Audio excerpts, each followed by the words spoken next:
है देवी भागवत, श्रीमद् देवी भागवत गीता प्रेस गोरखपुर से प्रकाशित है। ये प्रकाशक है हनुमान प्रसाद पोदार और चिमन लाल गोस्वामी।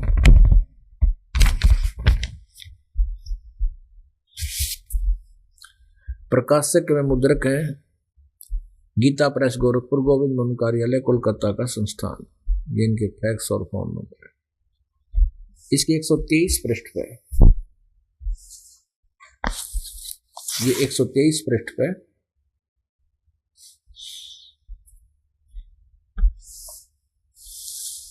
तीसरा स्कंद, यहां पर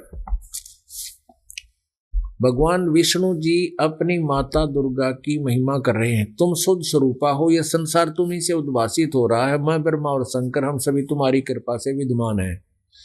हमारा आविर्भाव अर्थात जन्म, तिरोभाव अर्थात मृत्यु हुआ करता है। हमारा तो जन्म और मृत्यु होता है।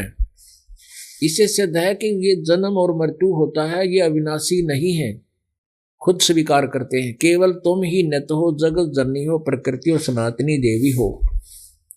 भगवान शंकर बोले, देवी यदि महाभाग विष्णु तुम्हीं से प्रकट हुए हैं तो उनके बाद उत्पन्न होने वाले ब्रह्मा भी तुम्हारे बालक हुए। फिर मैं तुमगुणी लीला करने वाला शंकर क्या तुम्हारी संतान नहीं हुआ, अर्थात मुझे भी उत्पन्न करने वाली तुम ही हो शिवे। संपूर्ण संसार की सृष्टि करने में तुम बड़ी चतुर हो। इस संसार की सृष्टि, स्थिति और संहार में तुम्हारे गुण सदा समर्थ है। उन्हीं तीनों गुणों से उत्पन्न हम ब्रह्मा, विष्णु एवं शंकर नियमानुसार कार्य में तत्पर रहते हैं। पुण्यात्माओं, इन चंद पंक्तियों ने, इस शास्त्र के इस लेख ने 4 बातें स्पष्ट कर दी है। नंबर 1, ब्रह्मा विष्णु महेश नाशवान है, जन्म मृत्यु होती है। नंबर 2, दुर्गा इनकी माँ है। नंबर 3, रजगुण ब्रह्मा और सदगुण विष्णु, तमगुण शिव जी है। नंबर 4, ये जैसा वर्क जिसने किया उतना ही दे सकते हैं, किया कर्म ही दे सकते, इसमें कोई परिवर्तन नहीं कर सकते। अब आप जी को एक कथा और सुनाते हैं जिससे बहुत कुछ निर्णय होगा। एक बार पार्वती जी की मृत्यु 107 बार हो चुकी और भगवान शिव जी इनसे इतना प्यार करते थे, इतना लगाव करते थे, इतनी ममता थी इनमें।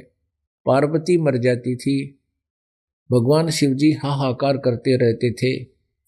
एक कथा है कि एक बार पार्वती जी अपने पिता राजा दक्ष की हवन कुंड में छलांग लगाकर जल गई थी, खत्म हो गई थी। भगवान शिव जी उस जले हुए अस्थियों को, हड्डियों को, अस्थि पिंजर को इतने पागल हो गए उनके मोह में, ममता में, उस अस्थियों को लिए हुए 10,000 वर्ष तक पागलों की तरह पार्वती पार्वती करते फिरते रहे। इतना प्यार करते थे उससे। और फिर भगवान विष्णु जी ने सुदर्शन चक्र से उस पार्वती के वो अस्थि पिंजर का विनाश किया था, उसको तोड़ फोड़ दिया था। तो जहाँ पर नैन गिरी वहाँ नैना देवी बन गई, और जहाँ जीभ पड़ी वहाँ ज्वाला देवी, और जहाँ धड़ पड़ा वहाँ पर ये वैष्णो देवी नाम के ये मंदिर बना दिए, यादगार बना दिए कि यहाँ घटना ऐसी घटी थी। बस इतनी सी बात है वहाँ पर, और कुछ नहीं। तो पुण्यात्माओं, जो अपनी पत्नी से इतना प्यार करता है, उसके लिए इतना व्याकुल हो जाता है, और भगवान शिव जी के पास एक मंत्र था जो ये दास आपको देता है। ये प्रथम जो आपको मंत्र दिया जाता है शिव जी के पास, ये बीच के 5 नाम थे।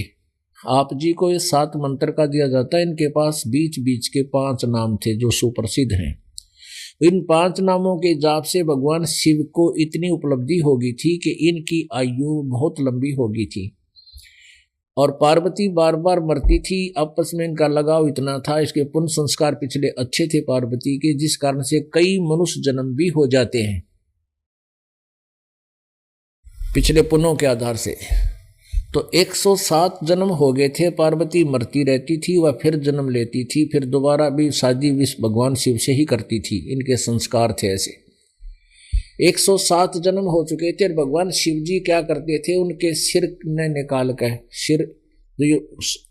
सिर का जो खोपड़ी रह जाती थी, खप्पर बोलते हैं, ये इतनी अलग हो जाती है, इसको अपने गले में डाल लेते थे, माला बना के 107 माला बना के, और खुट्टी का टांग रखी थी, कभी कभी गले में भी डाल लेते थे, इतना प्यार करते थे। एक दिन ऋषि नारद जी ने आके और पार्वती से कहा, हे माता, आप बार बार जन्म मृत्यु के कष्ट को सहन करती हो, भगवान शिव के पास एक ऐसा मंत्र है जो आपको दे दे तो आपकी आयु भगवान शिव के बराबर हो जाएगी, आप बार बार जन्म के दुख को, मृत्यु के दुख को सहन करने से बच जाओगे। तो पार्वती की यह बात गले उतरी नहीं, कहने लगी, बेटा नारद, वैसे तो आप झूठ नहीं बोलोगे क्योंकि आप ऋषि हो, लेकिन आपकी बात मेरी समझ में आती नहीं कि भगवान शिव जी मुझसे इतना प्यार करते हैं और वो मेरी मृत्यु को सहन कैसे कर सकते हैं। उनके पास मंत्र है तो मुझे पहले देते मंत्र वो, ताकि मैं मरती नहीं। फिर पार्वती जी को नारद जी ने बताया कि माता, ये खुट्टी पर टांग रखे ना माला बना के, ये तेरे ही खप्पर हैं, सारे तेरे सिर हैं। पार्वती एकदम सहम गई, सचमुच अकोरी शौक से भगवान ने ये खप्पर रखने का, ये तेरे से इतना प्यार करते थे, वह आपकी प्रत्येक याद को ताजा रखते हुए गले में यहाँ रखते हैं, कभी कभी सीने से भी लगा लेते हैं, गले में टांग लेते हैं। और उनके पास एक मंत्र है, आपको क्यों नहीं दिया ये वो ये बता सकें, क्यों नहीं दिया उनसे पूछो। अब पुण्यात्मा, ये निर्णय होगा अब इस बात का। अब देखो, पति पत्नी चाहे परमात्मा की पत्नी है, इन भगवानों की, वो अच्छी है, देवी है, स्वभाव भी अच्छा है, लेकिन गुण सभी में एक जीव संज्ञा ही है। ये पहले पार्वती जी भगवान शिव जब घर पर आते थे तो कोई ना कोई नाक सकोड़ लेती थी, आप इतनी देर कहाँ रह गए हैं, इतनी देर कहाँ लगा दी, हमारा ध्यान ही नहीं रखते, इस तरह की वो करया करती थी। और भगवान शिव जी भी अभ्यस्त थे। उस दिन जब भगवान शिव जी घर पर आए तो पार्वती जी, नारद जी ने बताया कि अभी आप उनको एक सिंपल पति मान रहे हो, आप उनको भगवान नहीं मानते, और ये वस्तु प्राप्त करने के लिए आप जी ने उनको गुरु मानना पड़ेगा। और गुरु के लिए कितनी, शिष्य के लिए कितनी आधीनी होती है, दंडवत प्रणाम करे, लंबा लोट के विनम्र भाव से वस्तु याचना करे, गीता अध्याय नंबर 4 के श्लोक नंबर 34 में कहा है। तो पार्वती क्या समझ में आ गई, कोई तो बात बिगड़ गई, फिर कोई त्रुटि मेरे में रही है, जो भगवान इतना मुझसे प्यार करते हैं और फिर मुझे ये वस्तु नहीं दे पा रहे हैं, अवश्य मैं योग्य नहीं होंगी। अब जब भगवान शिव जी आए घर पे, पहले तो पार्वती कुछ और डांट डूट मार दिया करती, और उस दिन तो दंडवत प्रणाम किया और पैर पकड़ दिए।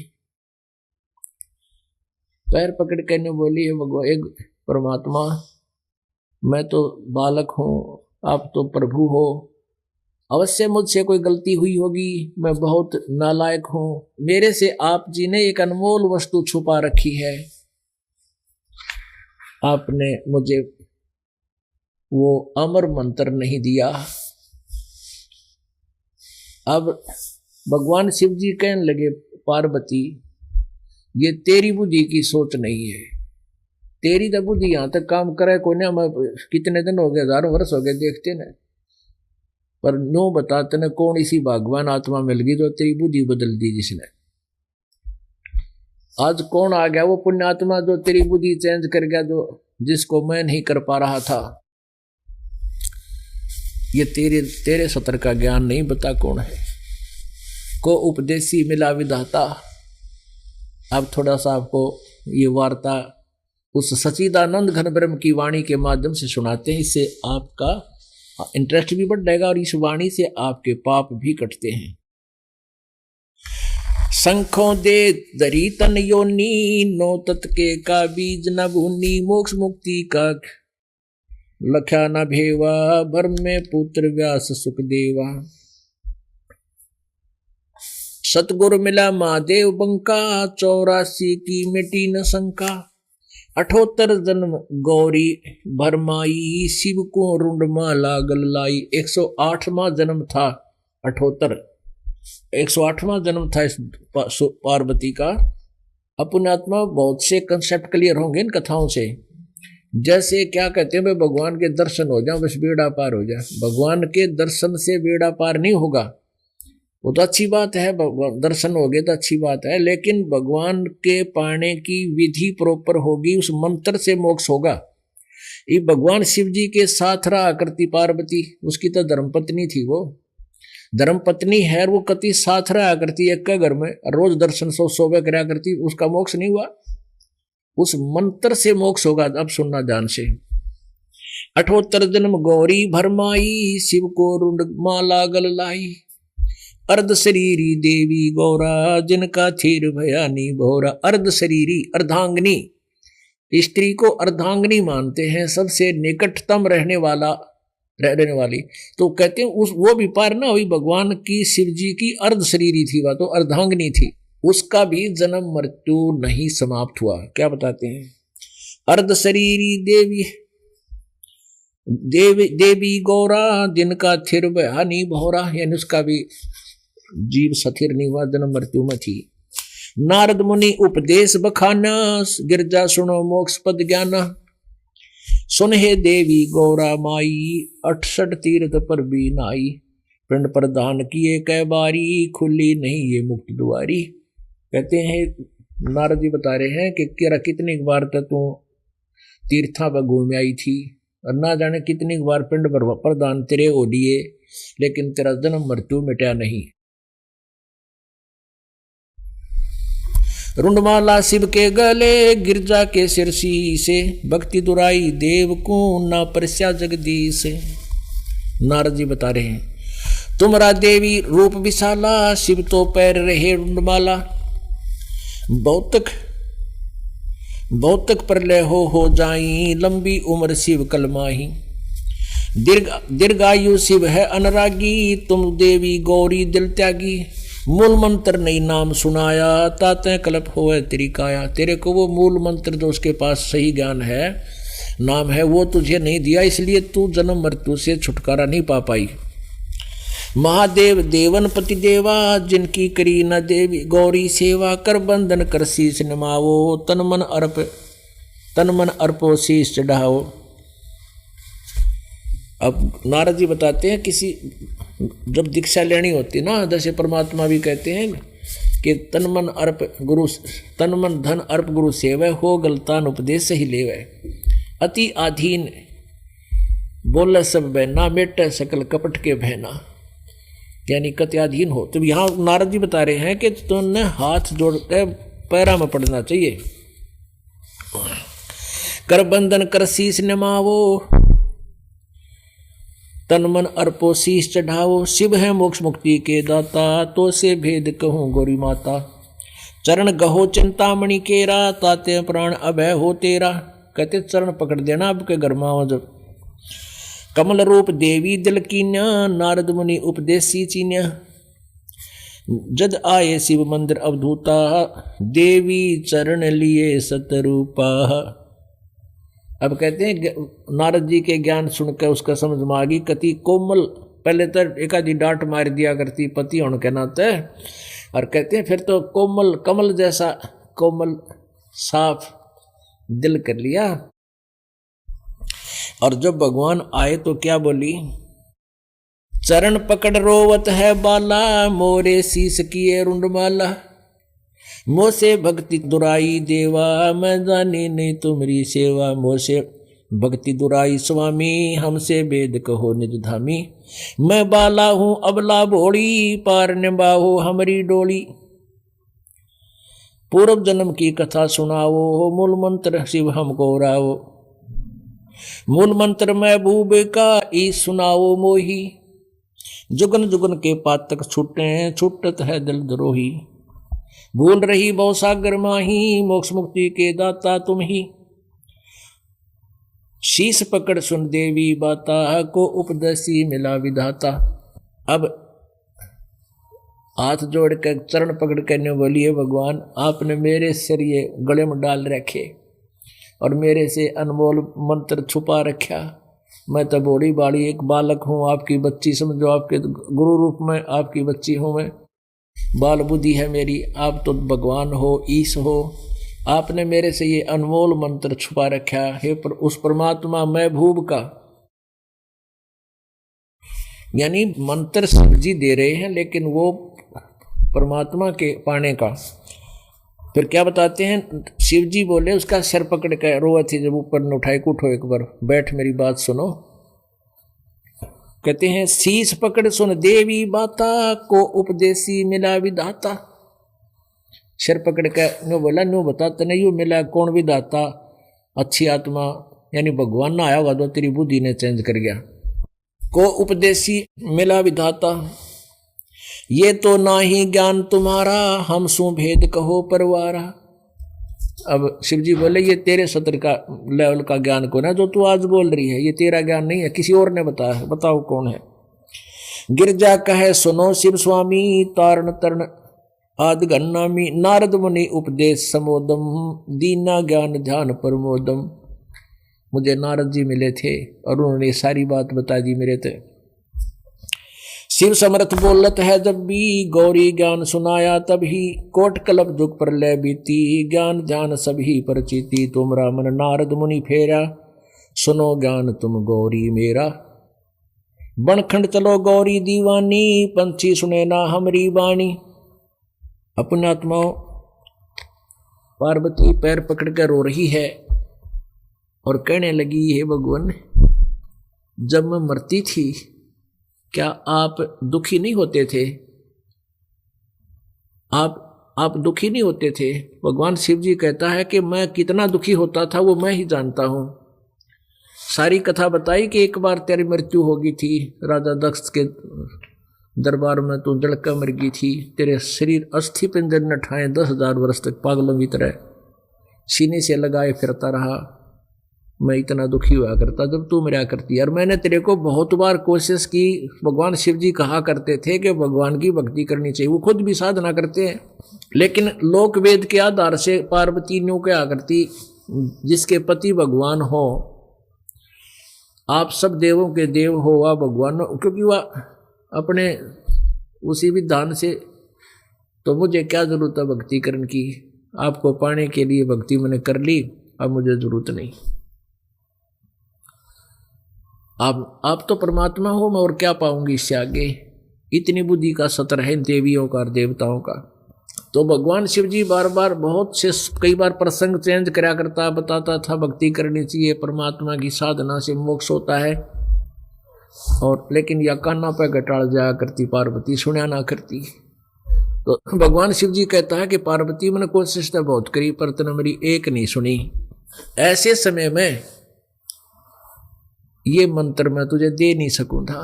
कैसे कि जैसे एक सीप होती है, सीप जिसमें मोती बनता है, एक जीव होता है समुद्र में, और आपने ये छोटे मोटे तालाबों में देखे होंगे, शंख जैसे आकार के सख्त सी धातु बन जाती है उनके शरीर में, अंदर कीड़ा होता है, उसमें जीव होता है। ऐसे एक सीप होती है चपटी सी, ऐसे सख्त से शंख जैसे उसका कवर होता है, शरीर होता है, उसमें एक जीव होता है, सीप बोल रहे उसमें। और सीप में मोती तब बनता है जब ऊपर आकाश का स्वच्छ जल, स्वाति बूंद बोलते हैं, वर्षा के दिनों में वर्षा का जल उसको प्राप्त हो जाए, उसके मुंह में डल जाए, और वो ऊपर के स्वाति बूंद को लेकर वो मुंह बंद कर लेती है, और उससे मोती बनता है, एक चमकीला पत्थर।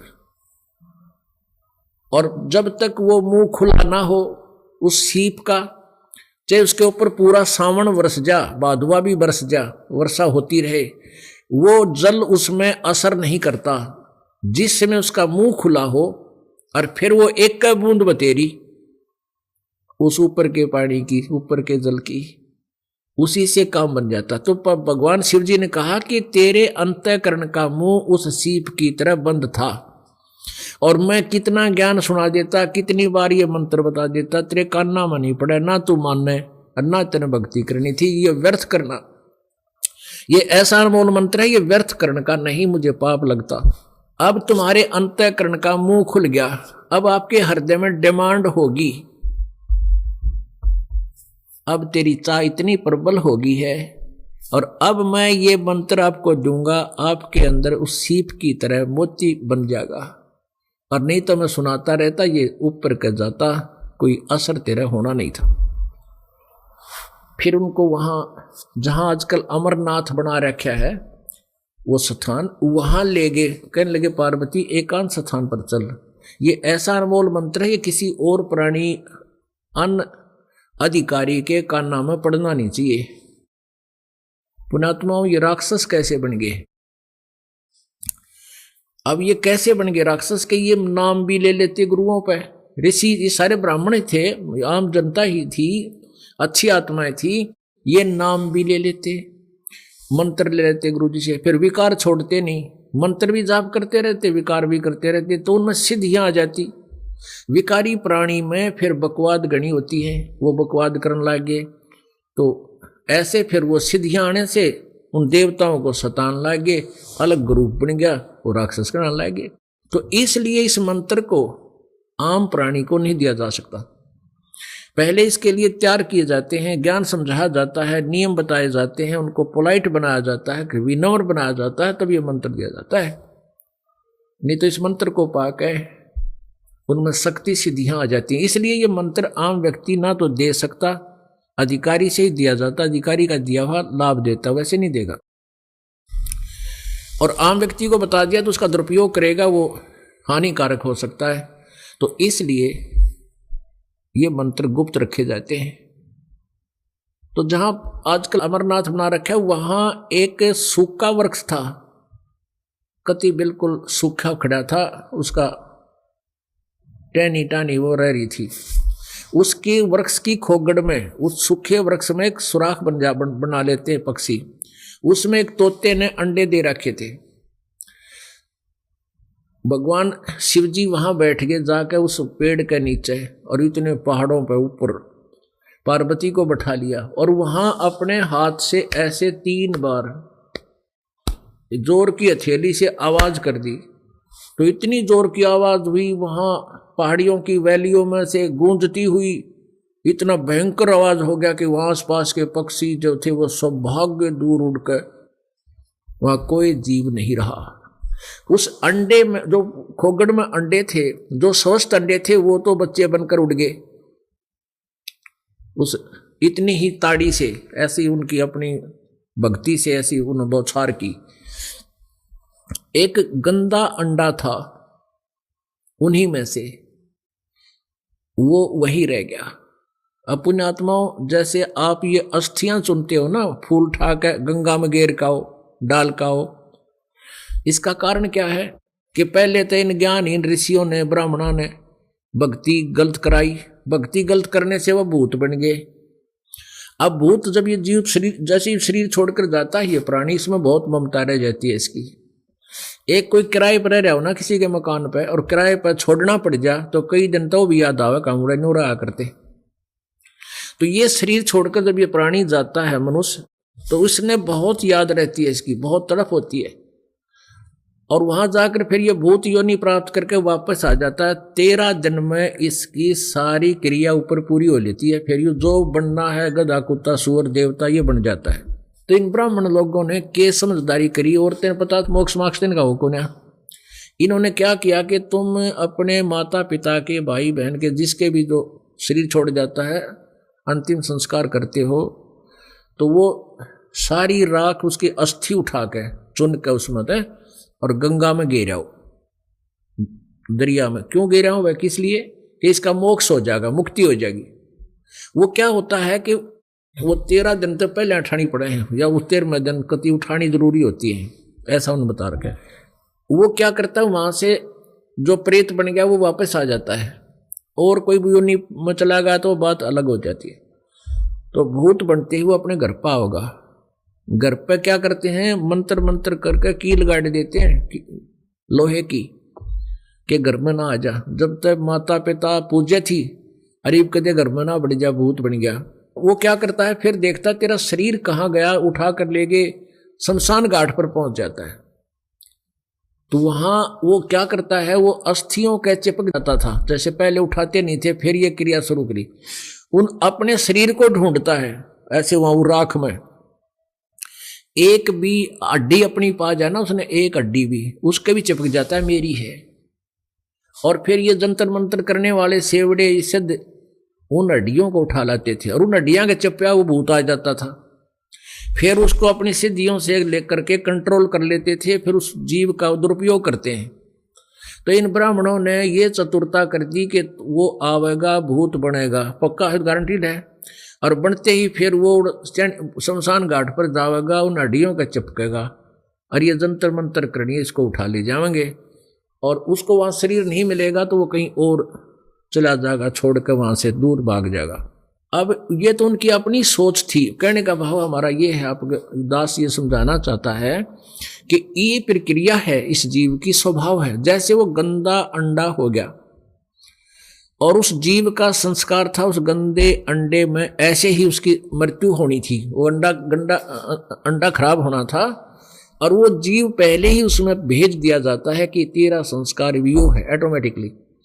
तो कुछ दिन ही उसमें रहने से वो जीव उसको अपना मान लेता है और वो जीव आत्मा उस गंदे अंडे के चिपकी बैठी थी। अंडा तो खराब हो चुका था, वो स्वस्थ नहीं बनना था, बच्चा तो बनना नहीं था, आत्मा उसका चिपकी बैठी थी कि यो मेरा है, उसके अंदर ही पड़ी थी वह।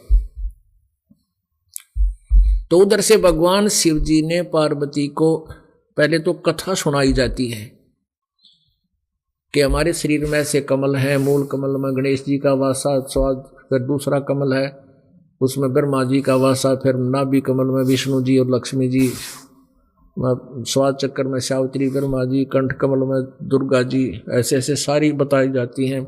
ऐसे भगवान है, ऐसे भक्ति करनी चाहिए। तो वो प्रवचन जो दिए और फिर ये मंत्र सुनाने लगे, ये 5 मंत्र आपको दिए जाते, यही मंत्र पार्वती को भगवान शिव ने दिए थे जो आप जी को 7 देते हैं। अब क्या है कि 5 मंत्र तो यहीं तक के हैं इन कमलों को खोलने के, और पहला और लास्ट वाला जो मंत्र है ये पूर्ण परमात्मा का है। तो इसके साथ अगर ये हम नहीं मिलाते तो ये फिर इनका कुछ और ही प्रारूप बन जाता है।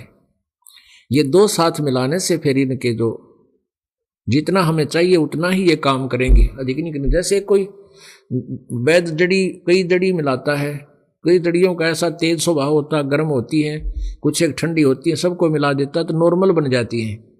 यदि गर्म ही खिला दी जाए एक ही तो वो अलग ही गुण होगा, अलग ही लाभ देगा, वास्तविक लाभ नहीं दे पाओगी। इस प्रकार इन सभी को मिलाकर एक औषधि बनाई है। आपने देखा होगा शिव पुराण में, विष्णु पुराण में कई जगह लिखा है हरम हरम हरम, कितने लिखा है श्रम श्रम श्रम। तो ये वही मंत्रों को कोई तो लौंग खा रहा है, कोई लाची लाची चावल लाग रहा है, और हमने इसकी एक वो बना दी जड़ी सबकी। तो वो अलग गुण था, अब इसका कुल मिलकर सारा का एक सही लाभ देंगे, रोग काटेंगे। तो पार्वती जी को जब मंत्र सुनाने शुरू किए तो वो गंदा अंडा भी इन मंत्रों के प्रभाव से स्वस्थ हो गया और उसमें बच्चा निकल आया, तोते का बच्चा भी प्रफुल्लित स्वस्थ हो गया। अब पार्वती तो समाधिस्थ होने लगी, आनंद सान लग गया, उसने मदहोश होगी, अंदर कमलों के ऊपर उसकी नजर दृष्टि पहुंच गई, वो तो लागी अंदर फिल्म देखने, बोलना बंद कर दिया। उधर से तोते के बच्चे ने स्वीकृति देनी शुरू कर दी, हाँ हाँ हाँ हाँ ऐसे करने लग गया। तो भगवान शिव ने देखा भी पार्वती तो ध्यान मग्न है, बोला कौन है, किसने सुन लिया ये मंत्र, ये तो बात बिगड़ गई। जब देखा उसने खड़ा होकर तो पक्षी उड़ कर भाग लिया, उड़ लिया। भगवान शिव जी पीछे पीछे भी सिद्धि से उड़ लिए कि इसको मारूंगा नहीं तो ये आगे कहीं दुखी करेगा, ये इसने मंत्र सुन लिया, सिद्धियां इसमें आ जाएंगी, ये परेशान करेगा भक्तों को, जनता को, इसको खत्म कर देता हूं। पीछे भाग लिया।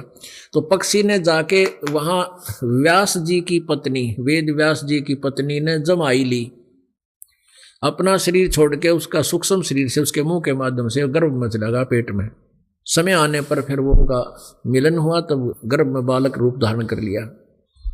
तो भगवान शिव ने जाकर कहा कि हे व्यास की पत्नी, तेरे पेट में गर्भ में मेरे ज्ञान का चोर है, इसने मैं मारूंगा। अब व्यास जी कहने लगे, हे प्रभु, कैसा ज्ञान, कैसा चोर, हमें कुछ बताइएगा। सारी बात बता दी। ऐसे ऐसे मैं पार्वती को नाम मंत्र सुना रहा था, इसने मंत्र सुन लिया, भी वो अमर हो गया, इसने मारूंगा। अब वो व्यास जी कहने लगे, हे महात्मा जी, हे भोलेनाथ, हे प्रभु, एक तरफ तो आप कह रहे हो अमर हो गया, और फिर इसने मारोगे क्यों करे, जब ये अमर हो लिया, अब इसको मारोगे कैसे आप? अच्छा, अब शिव जी तो वापस आ गए, भैया बात ठीक है, इसने मारूंगा कैसे जब तू अमर हो गया, और गर्भ में ये मार नहीं सकते, उसको शरीर भी नहीं खत्म कर सकते। वापस आ गए। अपने आत्माओं करने का भाव ये है, ये तो लंबी कथा है, फिर आगे सुनाएंगे आपको शाम के समय, अब समय पूरा हो गया।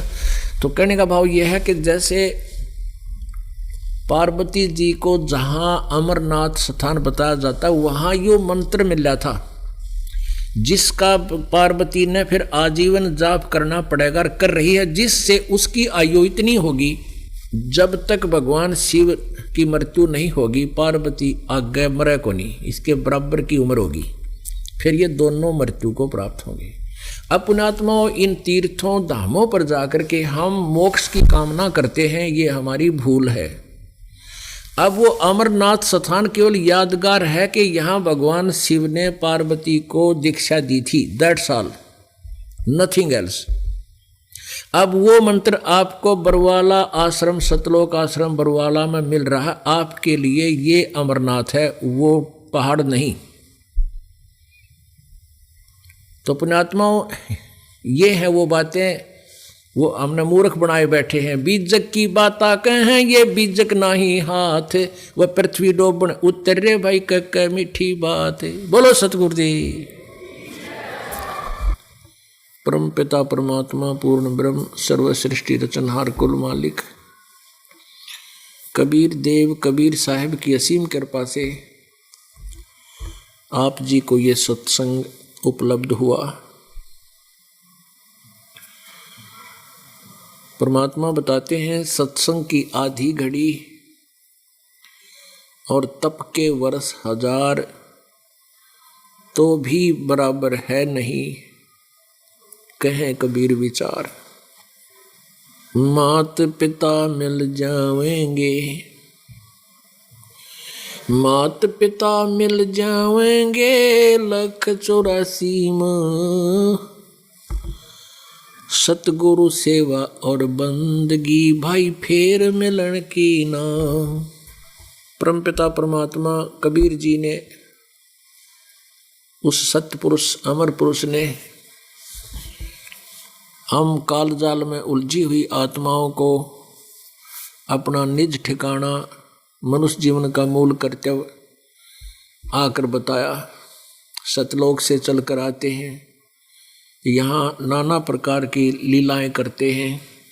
वो परमात्मा कबीर जी है जो ऐसी लीलाएं करते हैं जो परमात्मा किया करते हैं, क्योंकि वो स्वयं प्रभु हैं, परमेश्वर हैं। और वही उसी प्रकार की लीलाएं सदग्रंथों के अंदर विद्यमान हैं। जिन सदग्रंथों को हम सत्य मानते हैं, उन्हीं सदग्रंथों में परमात्मा की लीलाओं का वर्णन विस्तार से कहा गया है। उनको हम समझ नहीं पाए थे, क्योंकि हमारे पास तत्व ज्ञान नहीं था। तत्व ज्ञान के अभाव से हम अपने सदग्रंथों से अपरिचित थे। वेदों को पढ़ने वाले वेदों को समझ नहीं सके, पुराणों को पढ़ने वाले पुराणों को समझ नहीं सके, श्रीमद् भगवत गीता के पढ़ने वाले गीता को समझ नहीं सके, जिस कारण से हम सभी भ्रमित रहे। लोक वेद बना करके उन नकली गुरुओं ने हम सभी भोली आत्माओं को शास्त्र के विरुद्ध ज्ञान प्रचार कर दिया, लोक वेद सुना दिया। जिस कारण से हम परमात्मा की भक्ति भी करते रहे, साधनाएं भी करते रहे जो शास्त्र विरुद्ध थी। शास्त्र विधि को त्याग कर जो मनमाना आचरण था वो साधनाएं करते रहे, कठिन से कठिन साधनाएं की, लेकिन ईश्वरीय लाभ प्राप्त नहीं हुआ। परमेश्वर का लाभ हमें प्राप्त नहीं हुआ। ना कोई दुख में न कोई संकट टला, ना कोई एक्स्ट्रा लाभ हुआ, जिस कारण से प्रत्येक प्राणी परमात्मा की साधना करते करते थक चुका और आखिर में नास्तिकता की ओर चल पड़े।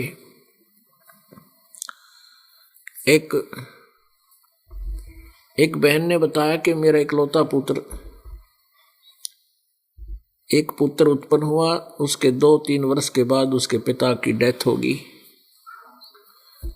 मैंने उस पुत्र की परवरिश की, दूसरी शादी नहीं करवाई। अपने बेटे को सुखी देखने के लिए मैंने रीमैरिज नहीं करी। जैसे तैसे अपना निर्वाह करती रही, मजदूरी करके, किसी के बर्तन साफ करके, पोछा झाड़ू ला के अपने बच्चे को पाला पोसा, पढ़ाया। और उस बच्चे को सुखी देखने के लिए उसकी दीर्घायु की डिमांड करते हुए हिंदू धर्म के अंदर जितनी भी पूजाएं थी वो सारी मैं कर रही थी। कोई भी देवी देवता नहीं छोड़ा, इस दृष्टिकोण से कहीं कोई रुष्ट ना हो जा और मेरे बच्चे को हानि हो जा। सभी पूजाएं वो करती थी, व्रत भी रखती थी। उसने क्या बताया कि एक समय में मेरा पुत्र जब +1 में कॉलेज में जाने लगा, +2 में जब वो पढ़ रहा था, 11वीं-12वीं में, उसने मोटरसाइकिल की जिद कर ली। और मैं इस डर से मोटरसाइकिल नहीं परचेज करना चाहूँ थी, इकलौता पुत्र है, भगवान कहीं ऊक चूक ना हो जा। लेकिन बच्चे ने ज्यादा जिद कर ली। मैं ये भी कभी बच्चे की डिमांड को अनदेखा नहीं करा करती, इसलिए कि कहीं इसको अपना पिता याद ना आ जाए। ये नो ना सोच बैठे कि मेरा पिताजी होता तो आज मुझे ये वस्तु ला देता। तो मैं उसकी प्रत्येक डिमांड को सहर्ष स्वीकार करके उपलब्ध कराती, जैसे तैसे दुखी सुखी हो गए। लेकिन इस मोटरसाइकिल की डिमांड का ना तो मेरा ब्योंत था, और दूसरा ये डर भी मैं महसूस करती थी। लेकिन बच्चे ने ज्यादा जिद की तो कुछ पैसे इधर उधर से करके मैंने मोटरसाइकिल उसको परचेज करवा दी। वो लड़का प्रतिदिन मोटरसाइकिल लेकर अपने एक साथी मित्र को, जो जिसका साथ में ही घर था, उसको साथ लेकर कॉलेज जाने लगा। एक दिन क्या हुआ कि मैं खाना बना के बच्चे को खिला के प्रतिदिन की तरह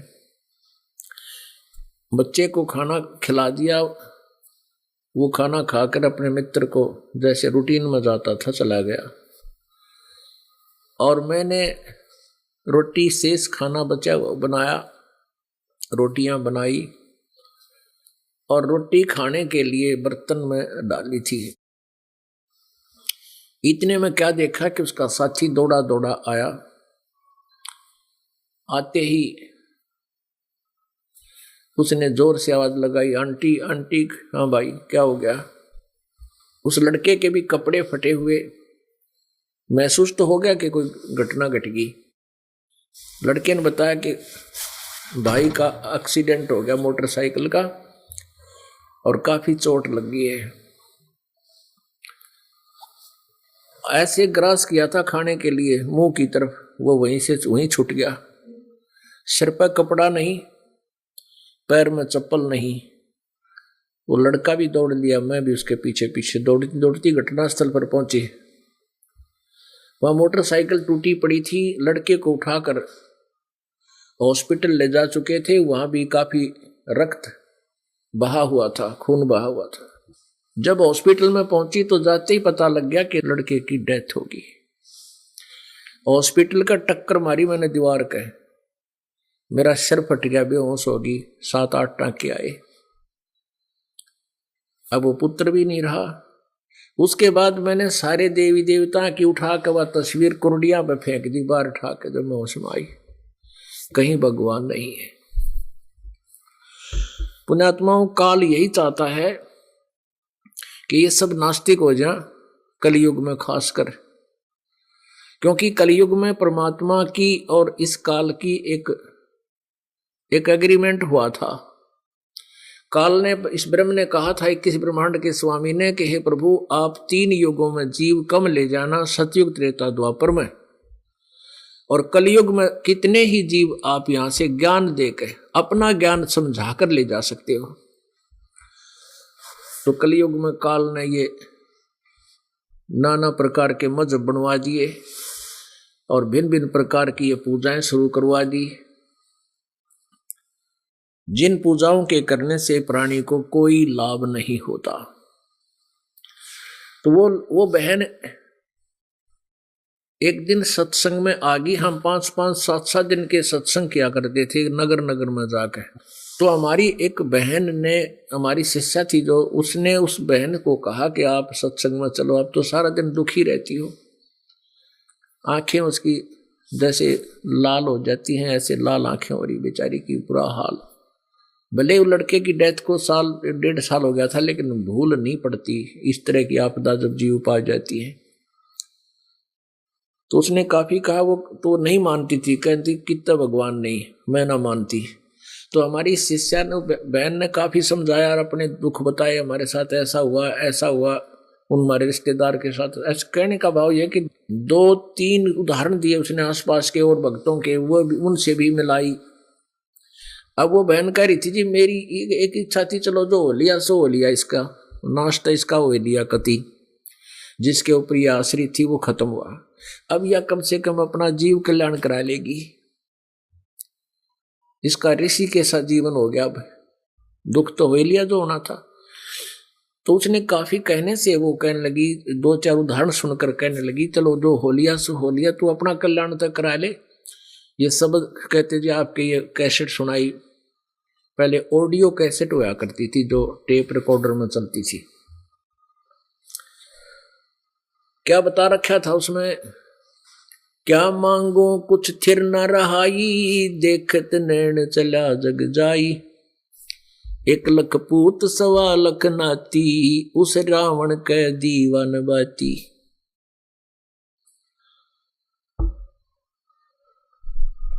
आवत संगना जात संगाती, क्या भया दर बांधे हाथी, कह कबीर अंत की बारी, जैसे हाथ झाड़ कर चला जुआरी। सत भक्ति न करने वाले, शास्त्र विधि को त्याग कर मनमानी पूजाएं करने वाले और भक्ति ना करने वाले अंत समय में इस मनुष्य रूपी जीवन को जुए की तरह हार के यहां से खाली हाथ पीटते हुए जाएंगे। जैसे जुए में जुआरी हार जाता है, फिर हाथ मसलता हुआ जाता है, तेरे की नाश हो गया। तो कहते हैं भक्तिहीन प्राणी जब यहां से मृत्यु को प्राप्त होकर परलोक को जाता है, ऐसे जाता है जैसे खाली हाथ चला जुआरी, हाथ झाड़ कर चला जुआरी, यानी खाली हाथ गया। अब उसको सत्संग के अंदर समझाया जाता है कि हम 1 या 2 संतान भगवान से डिमांड कर भी लेते हैं और वो हमें मिल भी जाती है, तो उससे क्या बनेगा? यदि वो भक्ति नहीं करते और माता पिता भी भक्ति नहीं करते तो उन 2 पुत्रों से क्या होगा? कहते रावण का 1.25 लाख पुत्र थे, 1 लाख का पिता गया जगत में ऊत। ऊत माने निसंतान, बे औलादा, यानी उसके सामने 1 लाख पुत्र की मृत्यु होगी। एक का पुत्र की मृत्यु हो जाती है, टक्कर मारता प्राणी। वो जब खुशी हुई और मरण लग गए, जब कितना दुख होया होगा उस रावण को, अंदाजा वही लगा सकता है जिसके कभी डेथ हुई वो पुत्र की। तो परमात्मा ये बताना चाहते हैं सत्संग के माध्यम से, मन तू सुख के सागर बस रे भाई और न ऐसा यस रे। मन तू सुख के सागर बस रे भाई और न ऐसा यस रे। अब जैसे हम यहाँ चाहे कोई नेता बन जाता है और भक्ति उसने की नहीं, उसका भले ही हमने कोई स्टेच्यू बना रखा हो, उसकी कोई मूर्ति बना रखी है, और वो पिछले पुण्य को समाप्त करके मनमाने कुत्ते की योनि में भटक रहा हो, और बाकी उसके उस मूर्ति के आगे जाके हर महीने कोई एक बार फूल चढ़ा दे, माला गाल दे, उसके जन्मदिन न मना ले, उससे क्या लाभ होगा उसको? वो क्या यश हुआ? वो नकली यश है। मन तू सुख के सागर बस रे भाई और न ऐसा यश रे। सर्व सोने की लंका होती रावण से रणधीरम। सर्व सोने की लंका होती रावण से रणधीरम। एक पलक में राज विराजी वो जम के पड़े जंजीरम। मन तू सुख के सागर बस रे भाई और न ऐसा यश रे।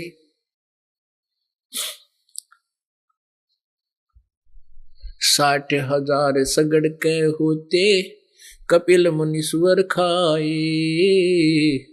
60,000 सगड़ के होते कपिल मुनीश्वर खाए। एक सपुत्र उत्तान पात का वो परमात्म पद पाए। मन तू सुख के सागर बस रे भाई और न ऐसा यश रे। अब परमात्मा हमें याद दिलाना चाहते हैं कि आप जी एक संतान से, एक संतान एक पुत्र को प्राप्त करके अपने आप को बहुत सुखी मान बैठे हो। राजा सगड़ के 60,000 बेटे थे और उन्होंने एक ऐसी कुब दबाई, उस पूरी पृथ्वी के ऊपर बगीचे, एक बगीची यानी 10, 20, 50 पौधे पेड़ लगा दिए, एक तालाब खोद दिया, एक कुआं।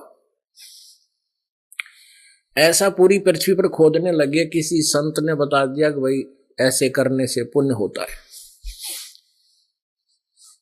तो ये यज्ञ होती है, एक कुआं खुदवा दे, एक तालाब खुदवा दे और एक बगीचा लगवा दे तो एक यज्ञ मानी जाती है। तो राजा सगड़ के पुत्रों को, राजा सगड़ को किसी तपस्वी ने, किसी संत ने जैसा ज्ञान था उसको बता दिया। तो राजा सगड़ ने सोचा ये 60,000 बेटे करेंगे क्या, इनको पुण्य पे लगा देता हूं। उन सारी पर 60,000 के थोड़े हुए पर तगड़े तगड़े होते थे पहले। तो उन्होंने पूरे अक्षेत्र को वो खोदने शुरू कर दिए। कुआं, बगीचा ला दे और एक तालाब बना दे, आगे को चले। और साथ में एक घोड़ा छोड़ दिया, उसके गले में एक लगा दिया पंपलेट सा, और उस पर लिख दिया कि कोई हमारे कार्य में बाधा करेगा तो घोड़े को पकड़ दे, हमारे साथ युद्ध कर ले। अब इंद्र को ये दो बातें अच्छी नहीं लगती। एक तो कोई तप कर ले या यज्ञ करके कहीं इंद्र का राज प्राप्त ना कर ले। तो उसने, इंद्र ने क्या किया, 2 अलकारे भेज दिए, 2 दूत भेज दिए उन्होंने। उस रात के समय वो तो दिन में काम करे थे, थक के सो गए सगड़ के पुत्र। उन इंद्र के दूतों ने, देवताओं ने वो घोड़ा खोल के वहां से एक कपिल मुनि, जो भगवान विष्णु के अवतारों में से भी एक माना जाता है, कपिल मुनि एक साधना करे था, अपनी भक्ति करे था बैठ के, और उसकी आंखों की ये पलकें इतनी लंबी बढ़ गई थी, पृथ्वी पर टिकी हुई थी। अब उन्होंने, अलकारों ने क्या किया, वो घोड़ा खोल के और कपिल मुनि की जांग के बांध दिया। जैसे आसन पद्म लगा के बैठा हो, तपस्या करने से शरीर दुबला पतला हो जाता है, टांगा के बीच में जगह बहुत रह जाती है, उस टांगा के जांग के साथ के रस्सी काट के घोड़ा बांध दिया। अब घोड़े की खोज करते करते वो सुबह वो उठे, भाई घोड़ा कौन ले गया हमारा, देखो किसके पास है। वो पूरा लापड़दा पहुंच गया वहां पर लेकर हथियार सारे। अब कपिल मुनि की जांग का बंध रहा, उन्होंने सोचा कि इसने बांध लिया, इसका विमान हो गया। तो उस कपिल मुनि की जांग ईखों में, यहां बराबर में हीख बोल रहे देसी भाषा में, ईखों में बाले चुबो दिए, धीरे धीरे बाले अड़ा दिए से कि ओ खड़ा हो, तूने हमारा घोड़ा क्यों पकड़ा। और ऋषि का दर्द होया, उसने आव देखी ने ताव देखी, उसने पलके उठा दी ऐसे क्रोध में, आंखों से अग्नि बाण छूटे और 60,000 सगड़ के पुत्र मौत के घाट उतार दिए। परमात्मा ये याद दिलाना चाहते हैं कि यहां इस संसार में आप जी जिस परिवार और संपत्ति के लिए आजीवन व्यस्त रहते हो, भगवान की भक्ति नहीं करते हो, इसके करने से आप ऐसे जाओगे जैसे जुआरी जुए में हार कर सिर कूटता हुआ जाता है। पुण्यात्माओं, हम एक बार सत्संग कर रहे थे एक शहर में, उसी में वो बहन भी रहती थी। 7 दिन का सत्संग था। कौन सी बहन? जिसका इकलौता पुत्र वो विधवा थी, वो भी मृत्यु को प्राप्त हो गया था, जो ढेर सारी पूजाएं किया करती थी। उसी नगर में परमात्मा की दया हुई, सत्संग शुरू हुआ। उन बहनों के कहने से वो बहन भी सत्संग सुनने जरूर आएगी, लेकिन रुचि कति नहीं थी, वह नास्तिक हो चुकी थी। 7 दिन सत्संग कंटिन्यू सुना तो अंतिम दिन उसके समझ में आई कि वही बात तो सारी सच्ची है। फिर उपदेश लिया, फिर उसने अपनी जीवन कहानी बताई और रोई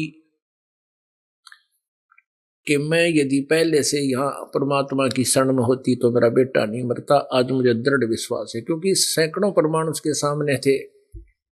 अब उस प्यारी आत्मा को बताया गया कि बेटी, अब भी तेरा कुछ नहीं बिगड़ा है, ये तो असंग जन्म हो गए। अगर भक्ति ना करती ना, और तेरे मन में संतान की ही इच्छा रह जाती, फिर यूं काल के दुरुक्ति करता उस, जैसे किसी बहन का संतान नहीं है, उसको तो संतान थी होकर मर गई, और कई ऐसी हैं जिनका संतान नहीं है। तो उन बहनों को ये समाज जो है, इन नकली दूतों का भ्रमित किया हुआ, इनको चैन से मरने भी नहीं देता। जीने की तो बात बहुत दूर है। जैसे किसी का संतान नहीं है तो कोई ना कोई पड़ोसी उड़ोसी रिश्तेदार नाती आओगा और पहले यह बात चलाओगा कि भगवान एक जातक तो होना चाहिए था। फिर वो हर तरह ट्राई भी कर लेते हैं, जब मालिक ने देना ही नहीं है तो अंत में वो सब्र कर लेते हैं, या किसी बालक ने गोद ले लेते किसी के, भले ही गोद ले ले, लेकिन अपने वाली संतान की कसक जाती नहीं। क्यों? गोद लिया हुआ, फिर वो थोड़े दिन में तो अपनी अलग से चाल चलेगा, चाहे कितना अच्छा हो। तो फिर उस बहन का और उसके पति का फिर ये मन में ये आती है, भगवान हमारा संतान होती तो आज न्यू ना करता। तो भगवान की भक्ति से वंचित वो प्राणी मृत्यु को प्राप्त हो जाती है, वो बहन जिसका संतान ना हो। और अंत समय में भी उसके ये कसक रहती कि